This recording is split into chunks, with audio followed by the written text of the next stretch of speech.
Hello students, this is Mrs. Moore's ELA 7 Summer School. It is lesson 4.3, and if we look together on your packet, you'll see that today we are reading about who is Katherine Johnson. And this is the article right here. And the name should be sort of familiar to all of you because there was a movie, Hidden Figures, made about Katherine Johnson and other women of color who worked with NASA due to their incredible math and science skills. So that should be a name that you remember, or that should ring a bell of sorts. And what you're meant to do is to read and annotate, and then answer the text-dependent questions and the discussion questions. So I found this really interesting. Of course, I'm always interested in personal stories and people who are extraordinary, not to mention the fact that this was a woman who died at 101 years old. What a long life. And I always think about what she saw. She was born just as World War I was ending. She lived through World War II. She saw so many things. She saw the first Black president. It's a pretty amazing life.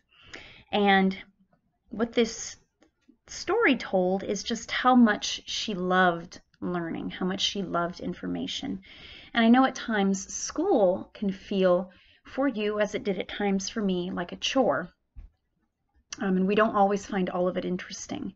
But if we try to find those things that we love best, whether it is the stories in history and literature, or numbers like Katherine Johnson, or science, she had to understand science as well, then maybe school will seem more meaningful and interesting to us.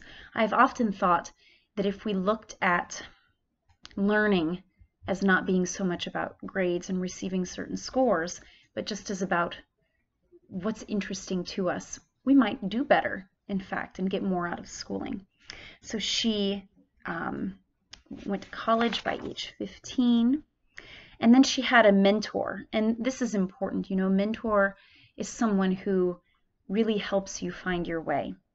And so she had a professor who showed her, who told her what she should do, and then told her how to accomplish it, which is a wonderful thing to have. Not only that, but it's also really affirming when someone looks at you and says, "You're special, you have a gift." That is really encouraging. And I can't even imagine a class about the geometry of outer space. But when you find out the way she had to help NASA understanding where a shuttle should take off in order to land at a certain place after it orbits the Earth, or exactly where they should have a shuttle take off if it's going to land on the moon, things like that have to be mathematically calculated. That is geometry, so that makes sense. It's pretty fascinating.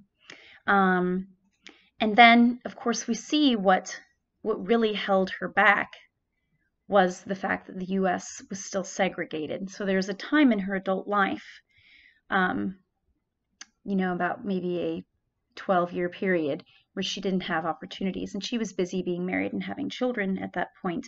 But then she finally applies for this program in NASA and gets there. And it shows how she stood out at her job, which is good advice for us, even if we're not human computers, as Ms. Johnson was considered to be. If you ask questions, if you ask, how does this happen? Why does it happen? Why not? You know, if you ask questions and don't just accept information, that shows your teachers that you're a more interested student. Okay, and that can get you far. It got her to the point where she was allowed to attend meetings with the male scientists. So, and then it talks about how she spent the rest of her life inspiring others. And it's cool that she got to be a part of the movie that was about her life as well. It's a shame sometimes to think of people being honored after their deaths, but she got to see a movie with, I think, Taraji P. Henson playing her part. So if you've never seen the movie, which I haven't, now I feel the need to check it out. I thought this was very interesting. So until next time, toodaloo.